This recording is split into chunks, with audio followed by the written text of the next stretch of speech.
ತಿನ್ನಲ್ಲ ಅಂತ ರೊಟ್ಟಿ ಮಾಡಿಸ್ಕೊಂಡು ತಿಂತವಳೆ. ಏಕೆ?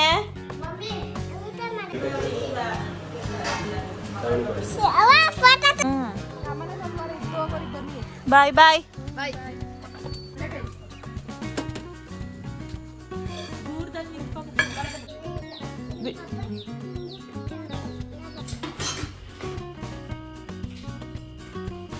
ತಲೆಗೆಲ್ಲ ಹಾಕೊಂಡಿದ್ಯಾ? ಕೂದಲುಗೆಲ್ಲ ಹಾಕಂದೆ.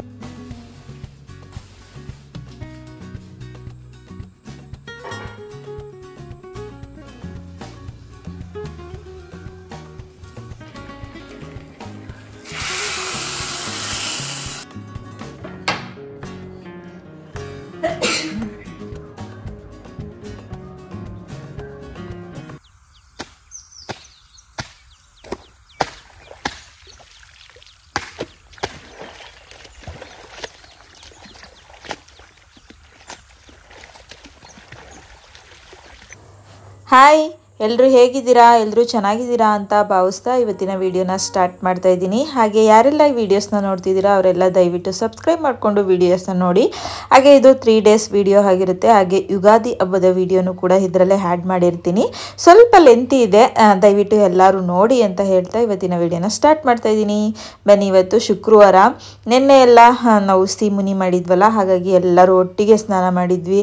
7 ಜನ 8 ಜನದ ಬಟ್ಟೆ ಅಲ್ವಾ, ಹಾಗಾಗಿ ಬಟ್ಟೆ ಒಗೆಯೋಣ ಅಂತೇಳಿ ಬಾವಿಗೆ ಬಂದಿದ್ದೀವಿ. ಅಕ್ಕ ಮನೆ ಹತ್ರ ಒಗೆಯೋದಿಲ್ಲ, ಬಟ್ ನೀರು ಬರುತ್ತೆ, ಕೆಳಗಡೆ ಸೊಂಪಿದೆ ಎಲ್ಲ ಇದೆ, ಬಟ್ ಅವಳು ಅಲ್ಲಿ ಒಗೆಯೋದಿಲ್ಲ. ಯಾಕಂದರೆ ಅಲ್ಲೇ ಪಾತ್ರೆ ತೊಳಿತೀವಿ, ಅಲ್ಲೇ ಎಂಜಲೆಲ್ಲ ಎರ್ಚ್ಕೊತೀವಿ ಅಂತೇಳಿ ಅಲ್ಲಿ ಒಗೆಯೋದಕ್ಕೆ ಅಷ್ಟು ಕಂಫರ್ಟಬಲ್ ಇಲ್ಲ. ಸ್ವಲ್ಪ ನೀರು ಕೂಡ ಹೋಗಲ್ಲ ಅಂತೇಳಿ ಅವಳು ಯಾವಾಗಲೂ ಬಾವಿ ಅಥವಾ ಕಾವಲೆಯಲ್ಲಿ ನೀರು ಬಂದಾಗ ಕಾವಲೆಯಲ್ಲಿ ಒಕ್ಕೊತಾಳೆ. ಸಾಮಾನ್ಯವಾಗಿ ಬಾವಿಲೇ ಜಾಸ್ತಿ ಒಗೆಯುವಂಥದ್ದು. ಹಾಗಾಗಿ ಬೆಳಗ್ಗೆನೆ ಬಂದಿದ್ದೀವಿ.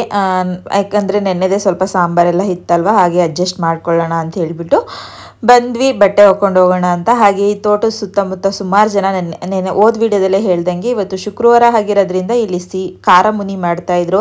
ಹಾಗೆ ಒಂದಿಬ್ಬರು ಕೂಡ ಕರೆದ್ರು ಅಂತಲೇ ಹೇಳ್ಬೋದು.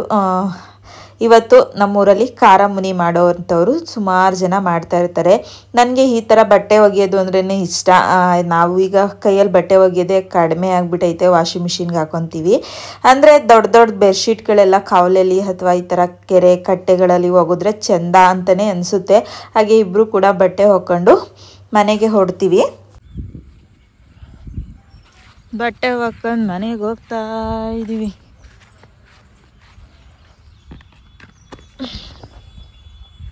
ಮಡ್ಗ ಕೈದ ತಲೆ ಮೇಲೆ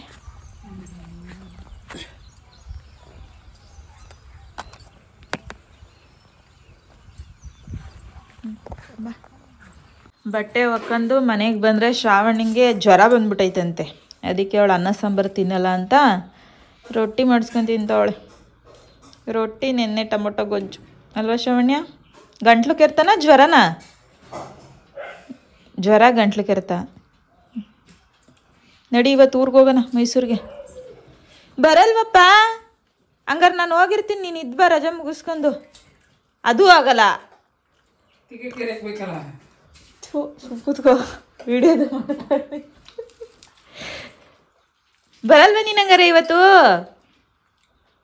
ನಾನು ಹೋಯ್ತೀನಿ. ಹಂಗಾರೆ ಹಿಂಗಾಡ್ತದಲ್ಲ. ಅನ್ವಿತಾ ಅವ್ರ ಮನೆಗೆ ನಾನು ಶ್ರಾವಣಿನೂ ಊಟಕ್ಕೆ ಕರ್ಕೊಂಡು ಹೋಗೋಕ್ಕೆ ಅಂತೇಳಿ ಬಂದಿದ್ದಾಳೆ. ಏನು ಊಟ? ಚಿಚ್ಚಿ ಸಾರು. ಏನಪ್ಪ? ಸರಿ ಬಾ, ಈಗ ಅನ್ವಿತಾರ ಮನೆಗೆ ಮಟನ್ ಚಿಕನ್ ಊಟ ಮಾಡೋಕೆ ಹೋಯ್ತಾವಿ ನಾವು. ನಡಿಯವ, ಅತ್ತೆ ಕರಿಯಲ್ವಾ? ಬೇಬಿ ಎತ್ತೀನಿ ಮತ್ತೆ. ಅವ್ರ ಮನೆ ಭಾರಿ ದೂರ ಏನಿಲ್ಲ, ಪಕ್ಕದ ಮನೆ.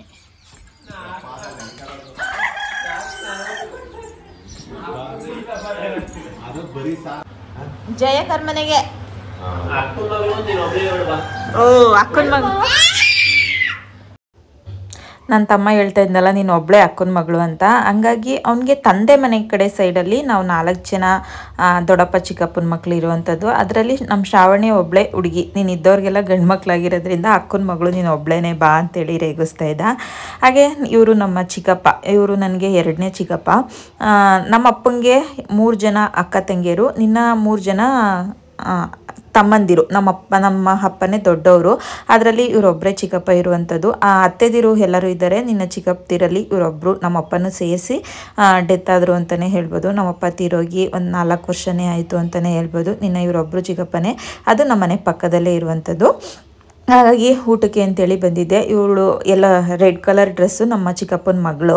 ಅವಳನ್ನು ಇದೇ ಒಂದೇ ಊರಿಗೆ ಮದುವೆ ಮಾಡಿರೋದು. ಹಾಗಾಗಿ ಮಕ್ಕಳು ಸ್ಕೂಲ್ಗೆ ಹೋಗಿದ್ರು ಅಂತೇಳಿ ಅವಳು ಮಧ್ಯಾಹ್ನದ ಊಟಕ್ಕೆ ನಮ್ಮ ಜೊತೆಲೇ ಕೂತ್ಕೊಂಡು ಊಟ ಮಾಡ್ತಿದ್ದಾಳೆ. ನೀನೇನೋ ಸ್ವಲ್ಪ ಹೊತ್ತು ಆದರೆ ಮಕ್ಕಳು ಬರ್ತಾರೆ. ಅವಳ ಮಕ್ಕಳಿಗೆ ನಿನ್ನ ಎಕ್ಸಾಮ್ ಮುಗ್ದಿಲ್ಲ, ಹಾಗಾಗಿ ಸ್ಕೂಲಿಗೆ ಹೋಗಿದ್ದಾರೆ.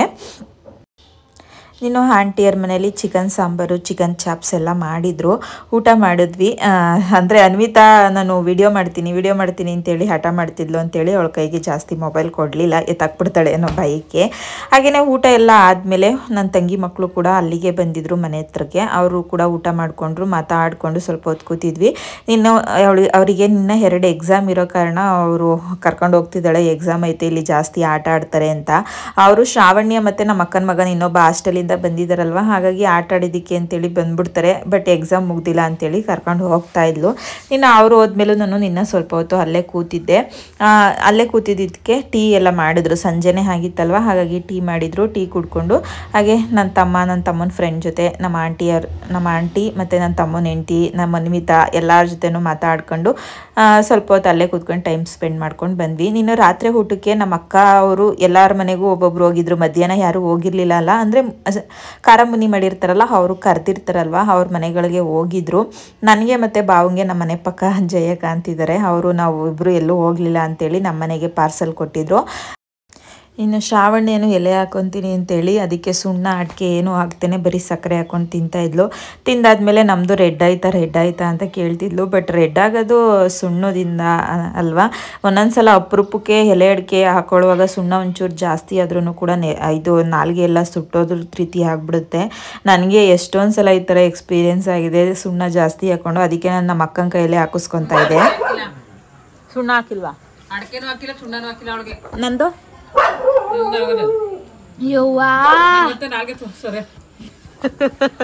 ನಮ್ಮ ಅಕ್ಕಂದಂತೂ ಚೆನ್ನಾಗಿ ಆಗಿಲ್ಲ ಕಂಡ್ಬಿಡವ. ನೀನ್ ಸುಣ್ಣನೇ ಹಾಕಿಲ್ವಲ್ಲ, ಸುಣ್ಣ ಹಾಕೋದ್ರೆ ಹಿಂಗಾಗದು ತಿರ್ತದಂತೆ. ಬೆಕ್ಕಗ್ ನೀಯತ್ತಿರಲ್ವಂತೆ. ಬೆಕ್ಕಿಗೆ ಎಷ್ಟೇನ್ ಹಾಕಿದ್ರು ಒಟ್ಟದವಂತೆ.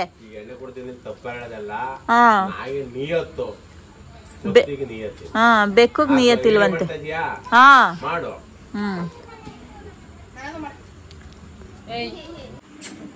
ಅದ ಯಾಕಪ್ಪ ನಮ್ಮ ಅಪ್ಪನ ಹೆಸರು ಇಟ್ಟಿದ್ದೀರಲ್ಲ? ನಾವೇನು ಇಟ್ಕೊಂಡೀವಿ ಪ್ರೀತಿ ವಿಶ್ವಾಸಕ್ಕೆ. ಹೆಸರೇನು ಇಡ್ಬೇಡ್ದು ಅಂತ ಕಾನೂನು ಇದೆಯಾ? Stay order ತಗೋಬತ್ತೀನಿ.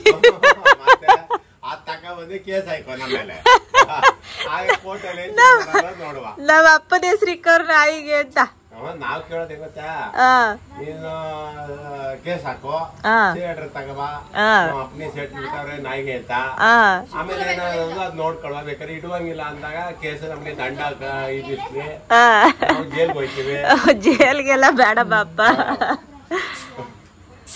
ಎಲ್ಲರದು ಊಟ ಆಯಿತು. ನೀನು ಮಕ್ಕಳೆಲ್ಲರೂ ಆಟ ಆಡ್ತಾಯಿದ್ರು. ಏನೋ ವಾಟ್ರ್ ಬಾಟಲ್ಲು ನಿಲ್ಲಿಸುವಂಥದ್ದನ್ನ ಹಿಂಗೆ ಆಟ ಆಡ್ತಿರ್ತಾರೆ. ಅದು ಎಷ್ಟು ಬೇಗ ಜಗಳ ಆಡ್ಬಿಡ್ತಾರೋ ಅನ್ನೋದೇ ಗೊತ್ತಾಗೋದಿಲ್ಲ. ಎಷ್ಟು ಚೆನ್ನಾಗಿ ಕೂತ್ಕೊಂಡು ಎಲ್ಲರೂ ಒಟ್ಟಿಗೆ ಪಚ್ಚಿ ಆಡೋದಂತೆ ಮತ್ತು ವಾಟ್ರ್ ಬಾಟಲ್ದು ಆಟ ಆಡೋದಂತೆ ಅಂತ ಯಾರಿಗಾದ್ರೂ ಒಬ್ರಿಗೆ ಏನಾದರೂ ಏಟ್ ಮಾಡಿರ್ತಾರೆ, ಇಲ್ಲ ಹೊಡೆದಿರ್ತಾರೆ.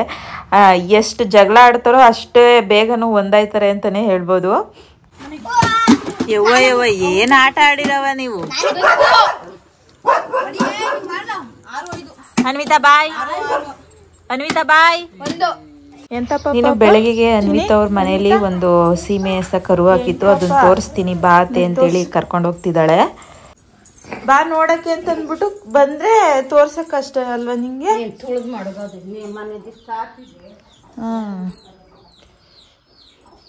ಓ ನಾನು ತಗೋಗ್ಲಾ?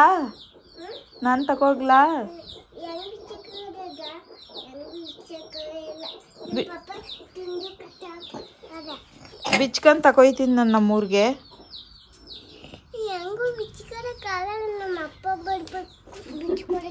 ನಾನೇ ಬಿಚ್ಕೋತೀನಿ, ನನಗೂ ಗೊತ್ತು ಬಿಚ್ಚೋದು.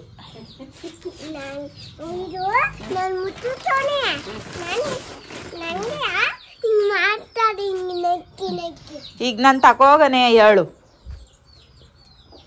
ನಾನು ತಕೋಗನೆ ಎಲ್ಲ ಮಡಿಕೊಂಡ್ ತಗೋಯ್ತೀನಿ.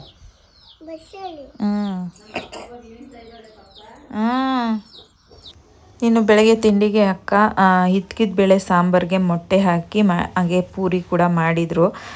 ಸ್ವಲ್ಪ ಜನ ಜಾಸ್ತಿ ಇರೋದ್ರಿಂದ ಹಾಲಲ್ಲಿ ಕೂತ್ಕೊಂಡು ಹೊತ್ತುತ್ತಾ ಇದ್ದಾನೆ ನಮ್ಮ ಅಕ್ಕನ ಮಗ. ನಾನು ಸ್ವಲ್ಪ ಹೊತ್ಕೊಟ್ಟೆ.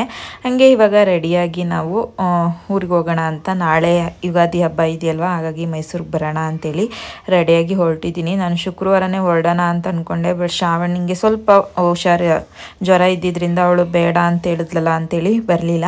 ಅಷ್ಟರಲ್ಲಿ ಚಿಕ್ಕಪ್ಪ ಅವ್ರ ಮನೆಗೂ ಆಂಟಿ ಪಾಪ ಇಡ್ಲಿ ಮಾಡಿದ್ರು, ನಮ್ಮನ್ನ ಊಟಕ್ಕೆ ತಿಂಡಿಗೆ ಅಂತೇಳಿ ಕರೆದಿದ್ರು ಇಲ್ಲಿಗೇನೆ. ಬಟ್ ನಾನು ಹಾಸ್ಟೆಲ್ ಅಲ್ಲೇ ತಿಂಡಿ ತಿಂದ್ಬಿಟ್ಟಿದ್ದೆ, ಹಾಗಾಗಿ ಅಲ್ಲೇನು ತಿನ್ನೋಕೆ ಹೋಗಲಿಲ್ಲ. ಸುಮಾರು ಒಂದು 4-5 ಸತಿನೇ ಕರಿತು ಅಂತಲೇ ಹೇಳ್ಬೋದು. ಇಡ್ಲಿ ಮಾಡಿದ್ದೀನಿ ಚಿಕನ್ ಸಾಂಬಾರಿಗೆ ಬಾ ಅಂತೇಳಿ, ಬಟ್ ಹೋಗೋಕ್ಕಾಗಲಿಲ್ಲ, ಆಲ್ರೆಡಿ ತಿಂದ್ಬಿಟ್ಟಿದ್ದೆ ತಿಂಡಿನ. ಹಾಗಾಗಿ ಇವಾಗ ಅವ್ರಿಗೂ ಕೂಡ ಹೇಳ್ಬಿಟ್ಟು ಹೊರಡ್ತಾ ಇದ್ದೀನಿ. ಬಾಯ್ ಬಾಯ್ ಬಾಯ್. ನೀನು ಈ ಬಿಸಿಲಲ್ಲಿ ಬಸ್ ಹತ್ಕೊಂಡು ನಾವು ಮೈಸೂರಿಗೆ ಬರೋ ಅಷ್ಟರಲ್ಲಿ 1 ಗಂಟೆ ಆಗೋಗಿತ್ತು ಅಂತಲೇ ಹೇಳ್ಬೋದು. ನೀನು ಬರೋ ಅಷ್ಟರಲ್ಲಿ ಶ್ರಾವಣಿಗೆ ಈ ಸಲ ನಾನು 2 ಡ್ರೆಸ್ ಬುಕ್ ಮಾಡಿದ್ದೆ, ತುಂಬ ಜಾಸ್ತಿ ಏನಿರಲಿಲ್ಲ. ಆವಾಗಲೇ ಒಂದು ತೋರಿಸಿದ್ದು 450 ರೂಪಾಯಿ, ಇದು 650 ರೂಪಾಯಿ. ಅದು ಕಾಟನ್ ಇತ್ತು, ಇದು ಸ್ವಲ್ಪ ಸಿಲ್ಕ್ ಮೆಟೀರಿಯಲ್ಲು, ಲೈನಿಂಗ್ ಎಲ್ಲ ಹಾಕಿದ್ರು ಸ್ವಲ್ಪ ಚೆನ್ನಾಗಿತ್ತು. ಇದು 650 ರೂಪಾಯಿ ಆದ್ರೂ. ಸೊ ಅದಕ್ಕೆ ಇವತ್ತು ಅವಳಿಗೆ ಯಾವುದೇ ಡ್ರೆಸ್ ತಂದ್ರೂ ನಾವು ಸ್ವಲ್ಪ ನೀರಲ್ಲಿ ಎತ್ಬಿಟ್ಟು ಹಾಕ್ತೀವಿ, ಡೈರೆಕ್ಟಾಗೆ ಹಾಕೋದಿಲ್ಲ. ಸ್ವಲ್ಪ ಗ್ರ್ಯಾಂಡಾಗೆ ಮಿಂಚ್ ವರ್ಕ್ ಎಲ್ಲ ಇರುತ್ತಲ್ಲ, ಅದು ನೀರಿಗೆ ಹಾಕಿದ್ರೆ ಅದೆಲ್ಲ ಹೊರಟೋಗ್ಬಿಡುತ್ತೆ ಅನ್ನೋ ಡ್ರೆಸ್ ಮಾತ್ರ ಹಾಕಲ್ಲ ಅಷ್ಟೇ ನೀರಿಗೆ. ಈ ಥರದ್ದು ಸ್ವಲ್ಪ ಪ್ಲೈನ್ ಗೀನೆಲ್ಲ ನನ್ನ ಡ್ರೆಸ್ ಆಗಿರ್ಬೋದು ಎಲ್ಲನೂ ಅಷ್ಟೇ ಹೊಸ ಡ್ರೆಸ್ನ ನೀರ್ಗಜ್ಜಿ ಹಾಕಬೇಕು. ಯಾಕಂದರೆ ನಾವು ಗಾರ್ಮೆಂಟ್ಸಲ್ಲಿ ಕೆಲಸ ಮಾಡಿರೋದ್ರಿಂದ ಏನಾದರೂ ಆಯಿಲ್ ಸ್ಟೇನ್ ಆದರೆ ಮತ್ತು ಏನಾದರೂ ಬೇರೆ ಆದಾಗ ಅದು ಕೆಮಿಕಲ್ನ ಫ್ರೈ ಮಾಡಿರ್ತಾರಲ್ವ, ಅದೆಲ್ಲ ಅಲ್ಲೇ ಇರುತ್ತೆ. ಹಾಗಾಗಿ ನಾವು ಒಂದ್ಸಲ ನೀರಿಗೆ ಹಚ್ಚಿದ್ರೆ ಬೆಟರ್ ಅಂತಲೇ ಹೇಳ್ಬೋದು. ನೀನು ಅಲ್ಲಿಂದ ಬಂದು ಮಧ್ಯಾಹ್ನದ ಅಡುಗೆಗೆ ಅಂತೇಳಿ ಸ್ವಲ್ಪ ಉಪ್ಸಾರು ಖಾರ ಇತ್ತು, ಅದಕ್ಕೇ ಒಂದು ಟೊಮೊಟೊ ಈರುಳ್ಳಿ ಎಲ್ಲ ಹಾಕಿ ಒಗ್ಗರಣೆ ಹಾಕಿ ಒಂದು ಸಾಂಬಾರು ಮಾಡಿ ರೈಸ್ ಮಾಡ್ಕೊಂಡಿದ್ದೀನಿ. ಅದ್ರ ಜೊತೆಗೆ ಒಂದೊಂದು 2 ಹಪ್ಪಳ ಸಂಡಿಗೆನೂ ಕೂಡ ಹಾಕ್ಕೊತಾ ಇದ್ದೀನಿ. ಅಷ್ಟರಲ್ಲಿ ಶ್ರಾವಣ್ಯ ಅವಳ ರೂಮ್ ಕೂಡ ಕ್ಲೀನ್ ಮಾಡ್ಕೊತಾ ಇದ್ಲು. ಆಲ್ರೆಡಿ ಸ್ವಲ್ಪ ದುಂಬೆಲ್ಲ ಹೊಡೆದು ಎಲ್ಲ ಕ್ಲೀನ್ ಮಾಡ್ಕೊಂಡಿದ್ದೆ. ಬಾಕ್ಸ್ದು ಅಡುಗೆ ಮನೆ ಆಲ್ಮೋಸ್ಟ್ ಎಲ್ಲ ಕ್ಲೀನ್ ಮಾಡಿಬಿಟ್ಟೇ ಹೋಗಿದ್ದೆ ನಾನು ಊರಿಗೆ. ಇವಾಗ ಏನಿದ್ರು ಬೆಡ್ಶೀಟ್ ತೆಗೆದು ಸೋಫಾ ಸೆಟ್ ಕವರ್ ಎಲ್ಲ ತೆಗೆದು ಲೈಟಾಗಿ ಸ್ವಲ್ಪ ದುಂಬೊಡ್ಕೊಂಡು ಮನೆ ಒರೆಸ್ಕೊಳ್ಳೋಣ ಅಂತೇಳಿ ಈಗ ಊಟ ಮಾಡಿಬಿಟ್ಟು ರೆಡಿ ಮಾಡ್ಕೊತಾ ಇದ್ದೀನಿ. ಅಷ್ಟರಲ್ಲಿ ಹೊರಗಡೆ ಮೆಟ್ಲು ತೊಳೆಯೋದು ಎಲ್ಲನೂ ಕೂಡ ಇವತ್ತೇ ಮುಗಿಸ್ಕೊಂಡೆ. ಲಾಸ್ಟಿಗೆ ನನಗೆ ದೇವ್ರ ಮನೆ ಕ್ಲೀನ್ ಮಾಡೋದಕ್ಕೆ ಆಗಲಿಲ್ಲ, ಹಾಗಾಗಿ ನಾನು ಇವತ್ತು ದೇವ್ರ ಮನೆ ಕ್ಲೀನ್ ಮಾಡಲೇ ಇಲ್ಲ ಅಂತಲೇ ಹೇಳ್ಬೋದು. ನೀನು ಬೆಳಗ್ಗೆ ನಾನು 5 ಗಂಟೆಗೆ ಎದ್ದು ನೀನೊಂದು ರೌಂಡು ಕಸ ಗುಡಿಸಿ ಮನೆ ಒರೆಸಿ ಸ್ನಾನ ಮಾಡಿ ದೇವ್ರ ಮನೆ ದೀಪ ಎಲ್ಲ ತೊಳೆದು ಈಚೆಗೆ ಬರುವಷ್ಟರಲ್ಲಿ ಈ ಥರ ಇತ್ತು ವೆದರು. ಇದು ಯುಗಾದಿ ಹಬ್ಬದ ವ್ಲಾಗು. ನಾನು ಹಬ್ಬದ ವಿಡಿಯೋ ಎಡಿಟಿಂಗ್ ಮಾಡೋದು ಸ್ವಲ್ಪ ಲೇಟ್ ಆಯಿತು. ಒಂದು 4-5 ದಿವಸನೇ ಆಗೋಗಿರುತ್ತೆ ಅನ್ಕೋಬೋದು ಹಬ್ಬ ಆಗಿ. ಏನು ಹಿಮ ಅಂದರೆ ಹಿಮ, ಎಲ್ಲೂ ಏನು ಕಾಣಿಸ್ತಾನೆ ಇರಲಿಲ್ಲ. ಒಂದು 6 ಗಂಟೆ 6:30 ಹಿಂಗೆ ಪೂರ್ತಿ ಮನೆ ಕೆಲಸ ಎಲ್ಲ ಮುಗಿಸಿ ನಾನು ದೇವ್ರ ಮನೆಯೂ ಕೂಡ ಕ್ಲೀನ್ ಮಾಡಿ ಎಲ್ಲ ಆಯಿತು ನಂದು ಕೆಲಸ. ನೀನೇನಿದ್ರು ಸ್ವಲ್ಪ ಹೂವು ಹಣ್ಣು ಎಲ್ಲ ತಗೊಬಂದು ಪೂಜೆ ಮಾಡಬೇಕು. ಮತ್ತು ತಿಂಡಿಗೆ ಪುಳಿಯೋಗರೆ ಮಾಡೋಣ ಅಂತ ಅಂದ್ಕೊಂಡಿದ್ದೀನಿ. ನೋಡೋಣ ಏನಾಗುತ್ತೆ ಅದನ್ನು ಮಾಡ್ತೀನಿ. ಮೊದಲಿಗೆ ಇವರಿಬ್ರಿಗೆ ಸ್ವಲ್ಪ ಎಣ್ಣೆ ಕೈಗಿಡ್ತಾ ಇದ್ದೀನಿ. ಮತ್ತು ಇದೇನಿಲ್ಲ ಕೈ ಎಣ್ಣೆ ಅಂತೀವಿ ನಮ್ಮ ಕಡೆ, ಕೆಲವು ಕಡೆ ಹರಳೆಣ್ಣೆ ಅಂತಾರಲ್ಲ, ಅದು ಸ್ವಲ್ಪ ಕೊಬ್ಬರಿ ಎಣ್ಣೆ ಹಾಕ್ಬಿಟ್ಟು ಬಿಸಿ ಮಾಡಿ ಕೊಟ್ಬಿಡ್ತೀನಿ. ಅವರಿಬ್ಬರು ಕೂಡ ಹಾಕ್ಕೊತಾರೆ. ನಾನು ಎಣ್ಣೆ ಎಲ್ಲ ಏನು ಹಾಕ್ಕೊಳ್ಳಿಲ್ಲ, ಬಟ್ ತಲೆಗೆ ಸ್ವಲ್ಪ ಲೈಟಾಗಿ ಎಣ್ಣೆ ಹಾಕ್ಕೊಂಡು ಸ್ನಾನ ಮಾಡಿಕೊಂಡೆ. ಹೆಣ್ಮಕ್ಳು ಏನಿದ್ರು ಬೇಗ ಕೆಲಸ ಆಗಿಬಿಡ್ಬೇಕು ಎಣ್ಣೆ ಹಾಕೋದಕ್ಕಿಂತ ಮುಂಚೆ ಅನ್ನೋ ಥರನೇ ಯೋಚನೆ ಮಾಡ್ತಿರ್ತಾರಲ್ವ, ಹಾಗಾಗಿ ತಲೆಗೆ ಸ್ವಲ್ಪ ಎಣ್ಣೆ ಹಾಕ್ಕೊಂಡು ಸ್ನಾನ ಮಾಡ್ಕೊಂಡು ಬಂದಿದ್ದೀನಿ. ಇನ್ನು ಬಾಗ್ಲೂ ಅಷ್ಟೇ ನೆನ್ನೆ ರಾತ್ರಿನೇ ಎಲ್ಲ ತೊಳೆದು ಇಟ್ಕೊಂಡಿದ್ದೆ. ಈಗ ಲೈಟಾಗಿ ಒಂದು ಬಟ್ಟೆಯಲ್ಲಿ ಒರೆಸ್ಕೊಂಡು ರಂಗೋಲಿ ಹಾಕ್ತಿದ್ದೀನಿ. ನನಗೆ ಬಣ್ಣ ತುಂಬಬೇಕು ಅಂತ ಆಸೆ ಇತ್ತು, ಬಟ್ ಟೈಮ್ ನನಗೆ ಸಾಕಾಗಲಿಲ್ಲ ಬಣ್ಣ ತುಂಬೋದಕ್ಕೆ. ಏನೇ ಆದ್ರೂ ಒಂದು 10:30 ಹಂಗೆ ಪೂಜೆ ಆಗಿಬಿಟ್ರೆ ಸಮಾಧಾನ ಅಲ್ವಾ. ಹಾಗಾಗಿ ಸ್ವಲ್ಪ ಬೇಗನೆ ಮಾಡ್ಕೊಳ್ಳೋಣ ಅಂತ ನನ್ನ ಹತ್ರ ರಂಗೋಲಿದು ಈ ಥರ ಡಿಸೈನ್ಸ್ ಇತ್ತು, ಅದನ್ನೇ ಯೂಸ್ ಮಾಡಿಕೊಂಡು ಸಿಂಪಲಾಗಿ ಒಂದು ರಂಗೋಲಿ ಹಾಕ್ಕೊಂಡಿದ್ದೀನಿ ಅಷ್ಟೇ. ತುಂಬ ಗ್ರ್ಯಾಂಡಾಗಿ ಏನು ಹಾಕೋಕ್ಕೆ ಹೋಗಲಿಲ್ಲ. ಬಣ್ಣ ಹಾಕಿದರೆ ಚೆನ್ನಾಗಿರ್ತಿತ್ತು. ವರ್ಷದ ಮೊದಲನೇ ಹಬ್ಬ, ಅದು ಹಿಂದೂಗಳಿಗೆ ಈ ಹಬ್ಬನೇ ಸ್ವಲ್ಪ ಅಂದರೆ ಯುಗಾದಿ ಅಂತಂದರೆ ಹಿಂದೂಗಳಿಗೆ ಮೊದಲನೇ ಹಬ್ಬ ಅಲ್ವಾ. ಹಾಗಾಗಿ ಬಣ್ಣ ಹಾಕಬೇಕಿತ್ತು, ಬಟ್ ಆಗಲಿಲ್ಲ ನನ್ನ ಕೈಯಲ್ಲಿ ಹಾಕೋದಕ್ಕೆ. ಈ ಹಬ್ಬಕ್ಕೇ ಇಷ್ಟೊಂದು ಸಿಂಪಲಾಗಿ ರಂಗೋಲಿ ಬಿಟ್ಟಿರೋದು. ನೆಕ್ಸ್ಟ್ ಹಬ್ಬಕ್ಕೆ ಸ್ವಲ್ಪ ಗ್ರ್ಯಾಂಡಾಗಿ ಬಿಡ್ತೀನಿ. ಅಷ್ಟರಲ್ಲಿ ರಾಘು ಮತ್ತು ಶ್ರಾವಣಿ ಇಬ್ಬರೂ ಎಣ್ಣೆ ಕಾಯಿಸ್ಕೊಟ್ಟಿದ್ನಲ್ಲ, ಅದು ಒಬ್ರಿಗೊಬ್ರು ಹಾಕ್ಕೊಳ್ತಾಯಿದ್ರು ಅವರು.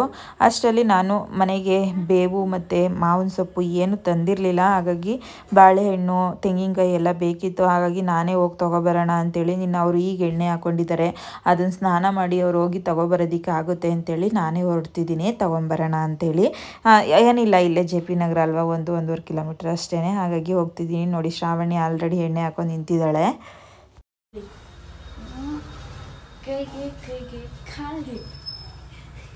ತಲೆಗೆಲ್ಲ ಹಾಕೊಂಡಿದ್ಯಾ? ಕೂದಲಿಗೆಲ್ಲ ಹಾಕಂದೇ ಇಲ್ಲ? ಸರಿ, ನಾನು ಹೋಗಿ ಅಂಗಡಿಗೆ ಹೋಗಿ ಐಟಮ್ ಎತ್ಕೊಬತ್ತೀನಿ. ಯಾವ ಐಟಮು? ಬೇವು, ಇದು ಮಾವಿನ ಬೇವಿನ ಸೊಪ್ಪಿಗೆ ಏನು ತೊಂದರೆನೇ ಇಲ್ಲ. ರಿಂಗ್ ರೋಡಲ್ಲಿ ಮರಗಳಿದೆ, ಮತ್ತು ನಮ್ಮನೆ ಎದುರುಗಡೆನೂ ಇದೆ, ನಮ್ಮನೆ ಪಾರ್ಕ್ ಹತ್ರನೂ ಇದೆ, ಅಲ್ಲೇ ಕಿತ್ಕೊಂಡು ಬಂದೆ. ಮಾವಿನ ಸೊಪ್ಪು ಊರಿಂದನೇ ತಂದಿದ್ರೆ ಆಗ್ತಿತ್ತು ಒಂದು ಕವರಿಗೆ ಹಾಕ್ಕೊಂಡು, ಬಟ್ ನನಗೆ ಮರ್ತೋಗ್ಬಿಡ್ತು. ಹಾಗಾಗಿ ಹೀಗೋಗಿ ಬಾಳೆಹಣ್ಣು, ಹೂವು ಎಲ್ಲ ತೊಗೊಬಂದೆ. ಹಾಗೆ ತೆಂಗಿನಕಾಯಿ ಕೂಡ ಇರಲಿಲ್ಲ ನಮ್ಮ ಮನೇಲಿ. ಹಾಗಾಗಿ ತೆಂಗಿನಕಾಯಿ ಒಂದಕ್ಕೆ 50 ರೂಪಾಯಿ ಆಗಿದೆ. ಅದು ಎಳಸಂದರೆ ಎಳಸು, ಎಲ್ಲ ತೆಂಗಿನಕಾಯಿಯು ಹಂಗೆ ಇತ್ತು. ಈಗ ಸದ್ಯಕ್ಕೆ ಏನು ಮಾಡೋದಕ್ಕಾಗೋದಿಲ್ಲ ಅಂತೇಳಿ ತೊಗೊಬಂದೆ. ಮಾವಿನ ಸೊಪ್ಪು ಅಷ್ಟೇ ಒಂದು ಕಟ್ ತೊಗೊಬಂದೆ, ಬಟ್ ನನಗೆ ಮೇನ್ ಡೋರ್ಗೆ ಮಾತ್ರ ತೋರಣ ಮಾಡೋದಕ್ಕಾಯಿತು. ನಿನ್ನ ದೇವ್ರ ಮನೆಗೆ ಹಂಗೆ ಸ್ವಲ್ಪ ಸಿಗಿಸ್ತೆ, ಇನ್ನೊಂದು ಕಟ್ ತೊಗೊಬರ್ಬೇಕಿತ್ತು ಅಂತ ಅನಿಸುತ್ತೆ. ನನಗೆ ಐಡಿಯಾನೇ ಗೊತ್ತಾಗಲಿಲ್ಲ, ಸಾಕಾಗುತ್ತೇನೋ ಅಂದ್ಕೊಂಡು ಬಂದ್ಬಿಟ್ಟೆ. ಅದು 30 ರೂಪಾಯಿ ಹೇಳ್ತಿದ್ರು.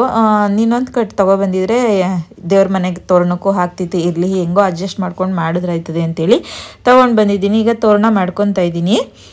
ನೀನು ಬಾಗಿಲಿಗೆಲ್ಲ ತೋರಣ ಹಾಕಿ ಆಯಿತು. ತುಂಬ ಚೆನ್ನಾಗಿ ಕಾಣಿಸುತ್ತೆ ಅಪರೂಪಕ್ಕೆ ಹಿಂಗೆ ತೋರಣ ಹಾಕಿದ್ರೆ ಅಲ್ವಾ. ನಾವು ಎಷ್ಟೇ ಡೆಕೋರೇಟಿವ್ ತೋರಣಗಳನ್ನ ಹಾಕಿದ್ರೂ ಈ ಥರ ಮಾವಿನ ತೋರಣ, ನ್ಯಾಚುರಲ್ ಆಗಿರೋ ತೋರಣನ ಹಾಕಿದಾಗ ಅದಕ್ಕೊಂದು ಕಳೆನೇ ಬೇರೆ ಅಂತಲೇ ಹೇಳ್ಬೋದು. ಹಾಗಾಗಿ ಈಗ ತೋರಣ ಎಲ್ಲ ಕಟ್ಟಿ ಆಯಿತು. ಹಾಗೆ ದೇವ್ರ ಮನೆಗೂ ಕೂಡ ಸಿಂಪಲ್ಲಾಗಿ, ಮೊದಲೇ ಹೇಳ್ದಂಗೆ ಸಾಕಾಗಲಿಲ್ಲ ನನಗೆ ತೋರಣ ಮಾಡೋದಕ್ಕೆ, ಸಿಂಪಲ್ಲಾಗೆ ಹಾಕ್ಕೊಳ್ಳೋಣ ಅಂತೇಳಿ ದೇವ್ರ ಮನೆಗೂ ಕೂಡ ಸಿಂಪಲ್ಲಾಗಿ ಹಾಕ್ಕೊತಾ ಇದ್ದೀನಿ. ಇಲ್ಲೆಲ್ಲೂ ಒಂದು ಮಾವಿನ ಮರನೇ ಸಿಗಲಿಲ್ಲ. ಬೇವಿನ ಮರ ಬೇಕಾದ್ರೆ ಬೇಜಾನ್ ಇದ್ದಾವೆ ನಮ್ಮ ಏರಿಯಾದಲ್ಲಿ, ಅಕ್ಕಪಕ್ಕದಲ್ಲೆಲ್ಲ ಬೇವಿನ ಮರ ಸಖತ್ತಾಗಿದ್ದಾವೆ ಅಂತಲೇ ಹೇಳ್ಬೋದು ನಮ್ಮ ಏರಿಯಾದಲ್ಲಿ. ಮಾವಿನ ಮರ ಸ್ವಲ್ಪ ಕಡಿಮೆ. ನಮ್ಮ ರೋಡಲ್ಲಿ ಒಂದು ಇತ್ತು, ಪಾಪ ಏನೋ ರೋಡ್ ಗಲಾಟೆಯಲ್ಲಿ ಅದನ್ನು ಕೂಡ ಕಿತ್ತಾಕ್ಬಿಟ್ರು ಅಂತಲೇ ಹೇಳ್ಬೋದು. ಹೋದ ವರ್ಷ ನಾನು ಅಲ್ಲಿಂದನೇ ತರಿಸ್ಕೊಂಡಿದ್ದೆ, ನಮ್ಮ ಬೀದಿ ಮರದಲ್ಲೇ. ಹಾಗೆ ಈ ವರ್ಷ ನಾನು ವೈಟ್ ಸೇವಂತಿಗೆ ಸಿಕ್ಕಿತ್ತು ನನಗೆ. ಯಾವಾಗ್ಲೂ ಹಳದಿ ಕಲರ್ದು ಹಾಕಿ ಹಾಕಿ ಏನೋ ಒಂಥರ ಬೋರ್ ಆಗಿಬಿಟ್ಟಿತ್ತು. ವೈಟ್ ಸೇವಂತಿಗೆ ಜೊತೆಗೆ ರೆಡ್ ಕಲರು ಗುಲಾಬಿನೂ ಕೂಡ ತೊಗೊಬಂದಿದ್ದೆ, ಸಣ್ಣದು ಬಟನ್ಸ್ ಅಂತ ಹೇಳ್ತಾರಲ್ಲ, ಅದು ಎರಡನ್ನು ಮಿಕ್ಸ್ ಮಾಡಿ ಮುಡಿಸಿದ್ರೆ ಏನೋ ಒಂಥರ ಕಳೆ. ಇಲ್ಲ, ಯಾವುದಾದ್ರೂ ಒಂದೇ ಕಲರ್ ಹೂವು ಮುಡಿಸಿದ್ರು ನನಗೆ ಅಷ್ಟು ಇಷ್ಟ ಆಗಲ್ಲ. ಹಿಂಗೆ 2-3 ಕಲರ್ ಹೂವು ಮುಡಿಸಿದ್ರೆ ಅಂತ ನನಗೆ ತುಂಬಾ ಇಷ್ಟ ಆಗುತ್ತೆ. ಇನ್ನು ಹೂವೆಲ್ಲ ಮುಡಿಸಿ ಆದಮೇಲೆ ದೇವರಿಗೆ ಇವತ್ತು ಮೇಯ್ನಾಗೆ ಬೇವು ಮತ್ತು ಬೆಲ್ಲನೇ ಅಲ್ವಾ. ಹಾಗಾಗಿ ಬೇವಿಂದು ಎಳೆ ಇದು ಇರುತ್ತಲ್ಲ, ಬೇವಿಂದು ಎಲೆ ಅದು ಮತ್ತು ಸ್ವಲ್ಪ ಬೆಲ್ಲನ ಹೊರದಾಕಿ ಬೇವು ಬೆಲ್ಲನೂ ಕೂಡ ರೆಡಿ ಮಾಡಿಕೊಂಡೆ ಪೂಜೆ ಮಾಡೋಣ ಅಂತೇಳಿ. ನೀನು ಅವರಿಬ್ಬರು ಸ್ನಾನ ಮಾಡುವಷ್ಟರಲ್ಲಿ ನಾನಿಲ್ಲಿ ಊರಿಂದ ಮೊದಲೇ ಹೇಳ್ದಂಗೆ ಹಸು ಕರು ಹಾಕಿತ್ತಲ್ವ, ಅಲ್ಲಿಂದ ಗಿಣ್ಣು ತೊಗೊಬಂದಿದೆ. ಅದರಲ್ಲಿ ಸ್ವಲ್ಪ ಬೆಲ್ಲನ ಮಾಡೋಣ ಅಂತೇಳಿ ರೆಡಿ ಮಾಡ್ಕೊಂಡಿದ್ದೀನಿ. ಆಲ್ರೆಡಿ ಪುಳಿಯೋಗರೆಗೆ ರೈಸ್ ಕೂಡ ಇಟ್ಟಿದ್ದೆ, ಪುಳಿಯೋಗರೆ ಗೊಜ್ಜು ಕೂಡ ಆಗಿತ್ತು. ಏನು ನೈವೇದ್ಯಕ್ಕೆ ಅಂತ ಏನು ಮಾಡ್ತಿರ್ಲಿಲ್ಲ ಈ ಹಬ್ಬದಲ್ಲಿ, ಬೇವು ಬೆಲ್ಲನೇ ಇಡ್ತಿದ್ವಲ್ಲ ಅಂತೇಳಿ. ಹಾಲು ತಂದಿದ್ನಲ್ವ, ಹಾಗಾಗಿ ಸ್ವಲ್ಪ ಮಾಡ್ಕೊಳ್ಳೋಣ ಅಂತೇಳಿ ಮಾಡ್ಕೊತಾ ಇದ್ದೀನಿ. ಅದು ಕೂಡ ಆಲ್ಮೋಸ್ಟ್ ಅವ್ರ ಎಣ್ಣೆ ಬಿಸಿ ಆಗಿ ಅವ್ರು ಸ್ನಾನ ಮಾಡುವಷ್ಟರಲ್ಲಿ ಇದು ಕೂಡ ಮುಗಿತಾ ಬಂತು. ಇವಾಗ ಪೂಜೆ ಮಾಡೋದಕ್ಕೆ ಅಂತೇಳಿ ನಾನು ರೆಡಿ ಮಾಡ್ಕೊಂಡಿದ್ದೀನಿ.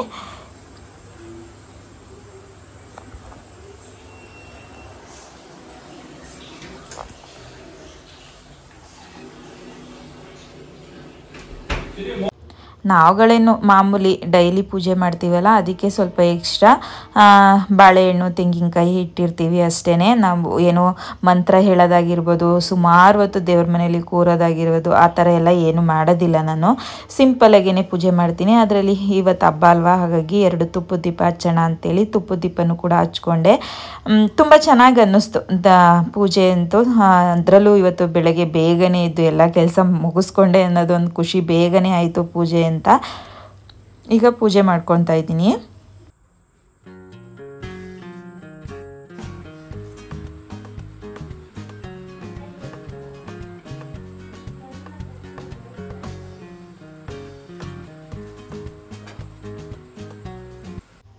ನಂದು ಪೂಜೆ ಆದಮೇಲೆ ಶ್ರಾವಣ್ಯ ಮತ್ತು ಅವರಪ್ಪ ಇಬ್ಬರೂ ಕೂಡ ಪೂಜೆ ಮುಗಿಸ್ಕೊಂಡ್ರು. ಆಮೇಲೆ ಬೇವು ಬೆಲ್ಲ ತಿಂದಾದ್ಮೇಲೆ ತಿಂಡಿ ತಿನ್ನೋಣ ಅಂತೇಳಿ ಬೇವು ಬೆಲ್ಲನೂ ಕೂಡ ತಿನ್ಕೊಂಡೆ. ಶ್ರಾವಣ್ಯ ನನಗೆ ಫಸ್ಟ್ ಕೊಡೋಕೆ ಬರ್ತಿದ್ದಾಳೆ.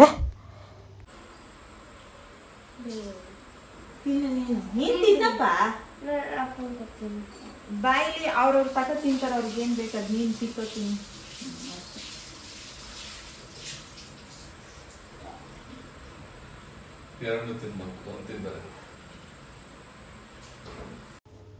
ನೀನು ಬೆಳಗ್ಗೆಗೆ ಪುಳಿಯೋಗರೆ ಮೊದಲೇ ಹೇಳ್ದಂಗೆ ಊರಿಂದ ಗಿಣ್ಣು ತಂದಿದ್ನಲ್ಲ, ಅದರದ್ದು ಬೆಲ್ದನ್ನ ಮಾಡಿ ಇವತ್ತಿನ ತಿಂಡಿನ ಮುಗಿಸ್ತಾ ಇದ್ದೀವಿ. ಪುಳಿಯೋಗರೆನೂ ಅಷ್ಟೇ ತುಂಬ ಚೆನ್ನಾಗಿತ್ತು. ರೆಡಿಮೇಡ್ ಪುಳಿಯೋಗರೆ ತೊಗೊಬಂದಿದೆ.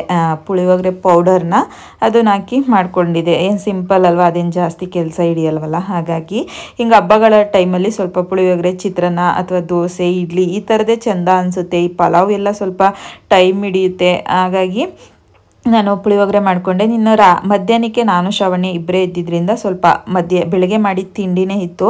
ಹಾಗಾಗಿ ಆ ತಿಂಡಿನೇ ತಿನ್ಕೊಂಡು ನೀನು ರಾತ್ರಿಗೆ ಶ್ರಾವಣ್ಯ ಒಬ್ಬಟ್ಟು ಮಾಡ್ತೀನಿ ಅಂತ ನಾನು ಮಧ್ಯಾಹ್ನನೇ ಹೇಳಿದ್ದೆ. ನನಗೆ ಒಬ್ಬಟ್ಟು ಬೇಡ, ಹೂರ್ಣ ಸಾಕು ಅಂತ ಹೇಳಿದ್ಲು. ಹಾಗಾಗಿ ನನಗೂ ಅಷ್ಟೇ ಒಬ್ಬಟ್ಟಿಗಿಂತ ಸ್ವಲ್ಪ ಹೂರ್ಣನೇ ಜಾಸ್ತಿ ಇಷ್ಟ. ನಾನು ಒಬ್ಬಟ್ಟು ಅಂತೂ ತಿನ್ನೋಕ್ಕೆ ಹೋಗೋದಿಲ್ಲ ಇತ್ತೀಚೆಗೆ.